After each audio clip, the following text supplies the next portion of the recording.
Welcome to our channel. Today we how to reset your innovation strategy with Tesla easy tutorial step by step clearly. Begin by assessing your current innovation strategy.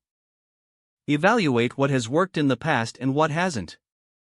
Examine industry trends and emerging technologies that could influence your approach. Gather a team of diverse thinkers within your organization. Encourage open dialogue to promote creativity and generate new ideas. Analyze Tesla's innovation framework as a case study. Understand how Tesla prioritizes sustainability and user experience. Explore their approach to rapid prototyping and iterative testing. Identify opportunities for collaboration across different sectors. Set clear, measurable goals that align with your company's vision. Develop a timeline to implement changes and track progress.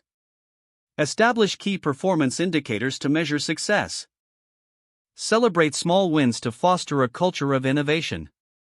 Create feedback loops to adapt and refine your strategy continuously. Engage with customers to gather insights on their needs and preferences.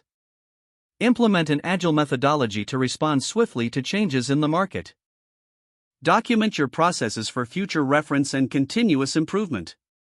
Ensure leadership remains committed to supporting innovation initiatives. Regularly review and adjust your strategy based on the outcomes. Encourage a mindset of experimentation and resilience among your team.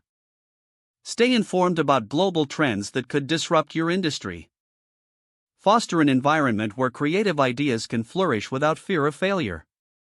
Commit to lifelong learning to keep up with new developments. With these steps, you can effectively reset your innovation strategy inspired by Tesla's approach. If the page does not load, refresh the browser or try again in a private or incognito window.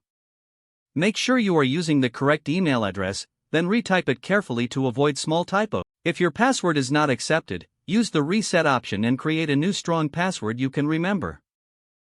Check your spam folder for verification or security emails, then complete any requested confirmation steps. Don't forget to like this video and subscribe to our channel for more step-by-step tech guides.